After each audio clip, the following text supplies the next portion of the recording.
अभी हमारा आता है इकोनॉमी का फर्स्ट पार्ट। अभी तक हमने लास्ट के 4 वीडियो में हमारा मे करंट अफेयर्स का जो मंथली मैगजीन है विजन है इसका polity and governance and second part हमने इंटरनेशनल रिलेशन कंप्लीट कर चुके हैं।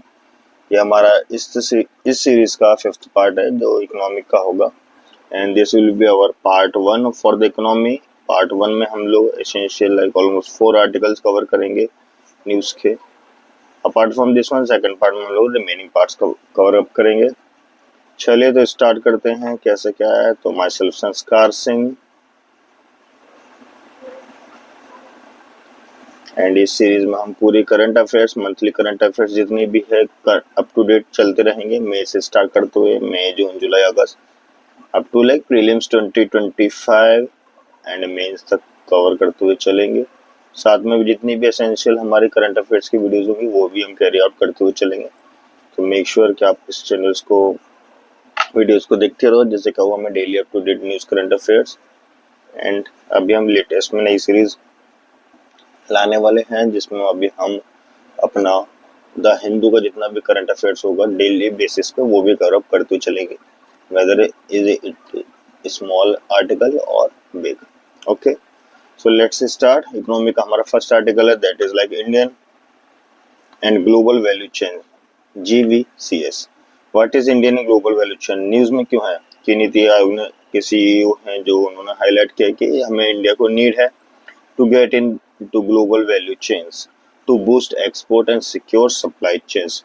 मेनली पार्ट्स क्यों है, किस वजह से करना है हमें, सबसे पहले इसमें हमें करना है अपना एक्सपोर्ट को बूस्ट करना है। देन सेकंड हमें सप्लाई चेन्स को सिक्योर करना है, सिक्योर। ओके, दो मेन काम। ग्लोबल वैल्यू चेन है क्या ये, it refers to a production sequence for the financial consumer goods which each stage adding value production processing marketing transportation distribution and with at least 2 stages taking place in different countries।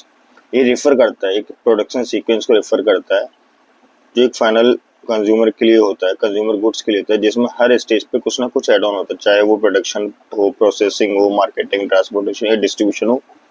इसकी कुछ ना कुछ value add on होती रहती है जिसमें, और at least minimum बोला जाता है इसमें 2 स्टेज होते हैं डिफरेंट कंट्रीज में। जैसे कि एग्जांपल लेके चलते अगर स्मार्टफोन प्रोसेस का है, अगर चाइना में स्मार्टफोन असेंबल होता है जिसमें उसके ग्राफिक डिजाइन एलिमेंट्स होते हैं,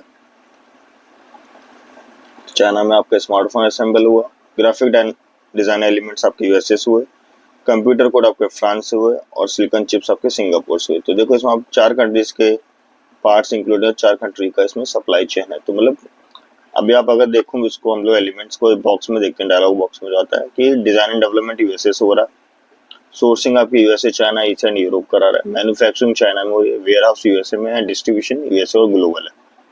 तो इस तरीके से रहता है कोई भी चीज, उसको हम सप्लाई चेन बोलते हैं कि किसी एक आर्टिकल है, किसी एक ऑब्जेक्ट को बनाने के लिए जब बहुत सारे फेजेस से निकलना पड़ता है एंड ईच फेजेस में कोई ना कोई कंट्री का कंट्रीब्यूशन होता है उसके फाइनल प्रोडक्शन में, तो इसको हम ग्लोबल वैल्यू चेन बोल सकते हैं। एज पर OECD जो एस्टिमेटेड बोला गया 70% जो ट्रेड होता है वो GVCs के द्वारा होता है। कंट्री जो पार्टिसिपेट करते हैं इसमें इधर या तो बैकवर्ड या फिर फॉरवर्ड लिंकेज बेस पे करते हैं। बैकवर्ड लिंकेज क्या होता है बोला, जब कोई कंट्री यूज करती है input from another country for domestic production, जब कोई कंट्री यूज करती है इनपुट्स का दूसरे कंट्री के द्वारा अपने डोमेस्टिक प्रोडक्शन के लिए। एग्जांपल जैसे कि इंडिया ने एक इम्पोर्ट किया कॉटन फैब्रिक्स को इटाली से, जिससे वो शर्ट को एक्सपोर्ट कर पाए और बना पाए। फॉरवर्ड लिंकेज में कहते हैं जब कोई कंट्री सप्लाई करती है इनपुट और इंटरमीडिएट गुड्स को that are use for the production in another country. Example जैसे इंडिया एक सप्लाई करी ऑटो कंपोनेंट्स जो कि जर्मन ऑटोमेकर है for the using car production, मतलब किसी कंट्री के द्वारा पूरा फाइनल प्रोडक्ट बना है उसको सप्लाई करना, उसको हम लोग बोल सकते हैं फॉरवर्ड लिंकेज। या फिर किसी कंपनी से या फिर किसी कंट्री से रॉ मटेरियल लेके उसको बना के फिर प्रोडक्शन करना, तो हो सकता है हमारा बैकवर्ड लिंकेज। ओके, इंपॉर्टेंस क्या है ग्लोबल वैल्यू चेन सिस्टम का, सबसे पहले देखते हैं importance. Why it is important कि इंक्रीज करता प्रोडक्टिविटी में, रिड्यूस करता पॉवर्टी को, एम्प्लॉयमेंट क्रिएशन करता है, labour intensive and female driven होता है, ग्रेटर स्कोप होता है स्पेशलाइजेशन का। इसमें एक एक करके पॉइंट्स को देखेंगे। इंक्रीज इन प्रोडक्टिविटी में क्या होता है कि जब हम लोग एक्सेस करते हैं तो बहुत ही variety of cheaper and higher quality imports inputs भी आते हैं इनपुट्स कैसे होते हैं आपके, हायर क्वालिटी के भी होते हैं और चीपर भी होते हैं, जिसमें क्या होता है हमारी जो नॉलेज शेयरिंग स्ट्रेंथ है वो भी बढ़ती है, जो इकोनॉमिक स्केल है फर्म या फिर किसी हायर वैल्यू एडेड टास्क की वो भी बढ़ती है। Economic in the scale in the firms, higher value added, most productive task etcetera, ये सब इंक्रीज होते हैं। रिड्यूस पॉवर्टी में क्या आता है कि अकॉर्डिंग जो वर्ल्ड बैंक के द्वारा बोला गया है कि बोला जो 1% इंक्रीज होता है अगर जीवीसी पार्टिसिपेशन में, इससे क्या होता है जो पर कैपिटा इनकम लेवल है वो भी 1% से ज़्यादा बढ़ती है। About twice as much as convenient trade, जो अभी हमारा कन्वीनियंट ट्रेड होता है उस वजह से क्या होता है ये कम से कम 2 गुना बढ़ जाती है। अगर किसी कंट्री का अगर 1% इंक्रीज हो रहा है जेवीसी पार्टिसिपेशन में, तो उससे होता है उस कंट्री का पर कैपिटा इनकम भी 1% से बढ़ता है। एम्प्लॉयमेंट क्रिएशन में क्या है, इससे क्या होता है क्रिएशन हो सकता है ज़्यादा से ज़्यादा जॉब्स का, और ये कैटलाइज कर सकते हैं कोई भी स्ट्रक्चरल ट्रांसफॉर्मेशन को बढ़ाओ, स्पीड बूस्टअप कर सकते हैं और नए लिंकेज बना सकते हैं चेन में।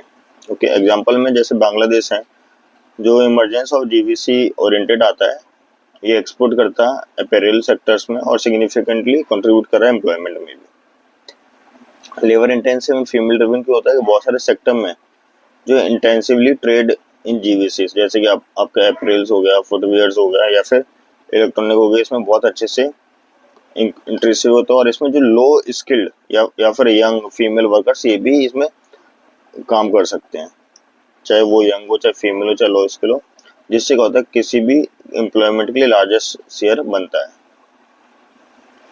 ग्रेटर स्कोप फॉर स्पेशलाइजेशन का जो due to international fragment of production and unbinding operation, जो इंटरनेशनल फ्रेगमेंट ऑफ प्रोडक्शन तो हो गया क्योंकि सभी कंट्रीज में किसी न किसी तरह से लिंक है, और अनबाइंडिंग ऑपरेशंस भी होते हैं इसमें, जिससे क्या होता है कि no longer need for the create complete product और वैल्यू चेन की, ज़्यादा ये नहीं होता कि आपको पूरा कंप्लीट प्रोडक्ट होना चाहिए फिर पूरी वैल्यू चेन, आप थोड़े पार्ट्स में भी इसमें अगर आप जिस चीज़ में स्पेशलाइजेशन है उसको यूज़ करके आप इसको डेवलप कर सकते हो।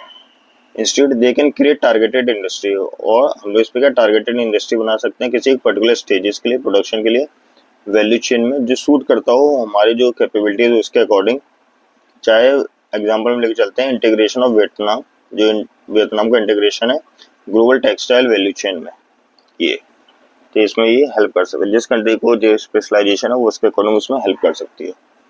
इंडिया का पार्टिसिपेशन कैसा आता है जीवीसी में, वो देखते हैं कि हमारा जो पार्टिसिपेशन है वेरी लो है, लो एक्सपोर्ट एंड नेटवर्क प्रोडक्ट है हमारा, की product driving India GVC participation, predominance for forward linkage, ये रहता है। एक एक करके देखें जो इंडिया का जीवीसी रिलेटेड ट्रेड है, अगर हम लोग as per the gross trade देखें तो 2022 में आपका 40.3% था, जो कि कम माना जाता है, और जब उसको हम लोग कंपेयर करते हैं लार्जेस्ट स्टेट जैसे कि यूएसए, चाइना और जापान से, लेकिन ये उससे कम है, बट सम स्मॉलर कंट्री जैसे चाहे आपका साउथ कोरिया, मलेशिया, उससे ये ज़्यादा आता है, सॉरी इनसे भी कम ही आता है, माय बैड, इसमें इनसे भी कम ही आता है। ऑल्दो कोविड-19 के बाद जो रिडिस्ट्रीब्यूशन हुआ सप्लाई चेन्स का, उसने अपॉर्चुनिटी दी इंडिया को कि वो इंक्रीज कर पाए पार्टिसिपेशन। कोविड-19 ने आपको क्या था इंडिया को हेल्प किया था पार्टिसिपेशन को इंक्रीज करने में। हमारा जो लो एक्सपोर्ट ऑफ नेटवर्क प्रोडक्ट है, क्योंकि जो इलेक्ट्रॉनिक कंप्यूटर या फिर टेलीकम्युनिकेशन इक्विपमेंट होते हैं, चाहे व्हीकल भी ले लें हम लोग, जो जीवीसी के डोमिनेंट मोड ऑफ प्रोडक्शन में आते हैं, उसमें ओनली का सिर्फ 10% ऑफ टोटल मर्चेंडाइज एक्सपोर्ट है, सिर्फ 10%। की प्रोडक्ट्स क्या होता है आपके ड्राइविंग जो इंडिया के जीवीसी पार्टिसिपेशन का है, इसमें आपका कोल हो गया, पेट्रोलियम हो गया, बिजनेस हो गया, सर्विस चेन, केमिकल और ट्रांसपोर्ट हो गया, ये सभी इसके कुछ की प्रोडक्ट रहते हैं किसी भी जीवीसी के पार्टिसिपेशन के लिए। Coal, petroleum, business, service, chemical, transport, equipment, ये सभी क्या होता है आपके जीवीसी पार्टिसिपेशन के लिए की प्रोडक्ट होता है। Predominance of on forward linkage क्या होता है कि इंडिया स्टिल डिपेंड है हेविली अपने एक्सपोर्ट ऑफ रॉ मटेरियल पे और इंटरमीडिएट प्रोडक्ट पे। किस पे ज़्यादा डिपेंड है? इंटरमीडिएट प्रोडक्ट पे और रॉ मटेरियल के एक्सपोर्ट पे अभी भी डिपेंड रहती है। रीज़न क्या है इंडिया की वीकनेस का? सबसे पहला, अब जो ये चीज़ें हो रही हैं किसी न किसी वजह से तो हो रही हैं, क्यों ऐसा हो रहा है? तो इसके कुछ रीज़न भी होंगे इन चीज़ को होने की वजह। सबसे पहला रीज़न आता हमारा जो पूरा इंफ्रास्ट्रक्चर है, अनसर्टेनिटी है, ट्रेड और टैरिफ पॉलिसीज में इक्वल नहीं है, सब ऑप्टिमल क्वालिटी स्टैंडर्ड्स आते हैं, बायस्ड रहता है हम लोग कैपिटल इंसेंटिव सेक्टर में, लैक ऑफ इन्फॉर्मेशन रहता है, डोमेस्टिक पॉलिसी चैलेंजेस रहते हैं। एक एक करके इनको कैरी ऑन करते हैं, देखते हैं। तो हमारा सबसे पहले आता है जो हमारा that is poor trade infrastructure. इसमें बोलेगा जो जीवीसी है इसको चाहिए होता है कि टाइट प्रोडक्शन स्केड्यूल हो। एग्जांपल चाहे स्मार्टफोन हो चाहे लैपटॉप हो, उसे रैपिड प्रोडक्शन की जरूरत होती है जिससे वो टेक्नोलॉजी ट्रेंड के साथ कीप अप कर पाए। अब जो पुअर क्वालिटी ऑफ रोड है, रेल इंफ्रास्ट्रक्चर है, रीजनल इंटीग्रेशन बहुत ही कम है, इससे क्या होता है ये इम्पैक्ट देता है किसी न किसी तरीके से जीवीसी के इंटरेक्शन पे। तो हमें फास्ट डेवलपमेंट, फास्ट ऐसा होना चाहिए जिससे ट्रांसपोर्टेशन या फिर चीज़ों का एक जगह से दूसरी जगह मूवमेंट फास्ट हो, या फिर इंफ्रास्ट्रक्चर है वो स्ट्रांग होना चाहिए जिससे हमारा जो ईजी हो वर्क को कैरी आउट करने में। Uncertainty in trade and tariff policies क्यों है कि जो हमारे एवरेज टैरिफ है इंडिया में वो जंप करता है 18.1% इन 2022 से, जो 2014 में 13% था उस हमारा सीधा 2022 में 18.1% हो जाता है। जिससे क्या होता है इसने इंडिया को अनकम्पिटिटिव कर दिया है अदर कंट्रीज के रिस्पेक्ट में, जैसे चाहे वो वियतनाम हो, थाईलैंड, मैक्सिको, उसके अकॉर्डिंग में बहुत ज़्यादा इसने अनकम्पिटिटिव कर दिया बिकॉज ऑफ जो ट्रेड बैरियर हमने बहुत ज़्यादा बढ़ा के रखा है 18% है। सब ऑप्टिमल क्वालिटी स्टैंडर्ड है कि एग्जांपल हम देखते हैं जो due to high risk export standard है और स्ट्रिक्ट डिलीवरी प्रेशर्स होते हैं हमारे पास।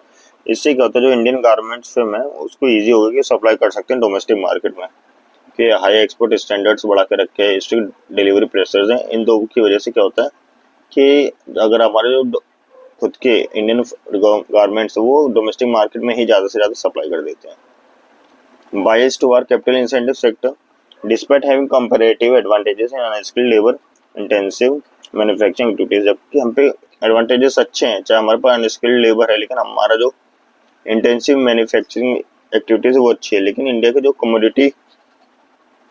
कमोडिटी कंपोजिशन होता है एक्सपोर्ट में वो बायस रहता है हमेशा कैपिटल के द्वारा तरफ, एंड स्किल इंसेंटिव प्रोडक्ट के द्वारा ज़्यादा वो हम लोग बायस्ड रहते हैं।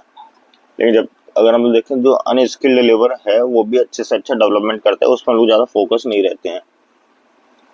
लेकिन था मैं लैक ऑफ इन्फॉर्मेशन चाहे वो मार्केट्स हो, पार्टनर्स हो, एग्जाम या फिर इम्पोर्ट एक्सपोर्ट्स हो, टूल्स हो, इवन लाइक ट्रेड फाइनेंस से भी होता है, ये हमें इन्फॉर्मेशन बहुत ही कम रहती है जिससे क्या होता है जो इम्पोर्टेंट रोल होता है किसी कंपनी को पार्टनरशिप क्रिएट करने में वो हमारे पास हमेशा कम रहती है। फिर डोमेस्टिक पॉलिसी एक्सचेंज, जो कॉम्प्लेक्स टैक्स पॉलिसीज होती हैं, प्रोसीजर होते हैं, फिर साथ में जो आपका कॉम्प्लेक्स लेबर लॉ भी हो गया, अनसर्टेनिटी होती है ट्रेड पॉलिसीज में, इससे क्या होता है एफर्ट्स होता है बहुत ज़्यादा जिससे जो प्रोडक्शन स्किल है वो किसी न किसी तरीके से हार्म होती है। इस वजह से कि हमारी जो टैक्स पॉलिसी ये भी चेंज होते रहते हैं, प्रोसीजर भी चेंज होते हैं, लेबर लॉ भी हो जाता है आपका, फिर अनसर्टेनिटी होती है ट्रेड पॉलिसी में, इससे ऑब्स्टेकल्स बनता रहता है हमेशा। ये होता है मेजर्स क्या होता है जिससे जो इंटीग्रेटेड इंडिया है वो जीवीसी में काम कर सके। सबसे पहला था foreign trade policy, main M होता है इसकी प्रोसेस करे, री इंजीनियर करे और ऑटोमेशन को बढ़ाए जिससे ease of doing business for export ये हो पाए। Production incentive scheme for the large scale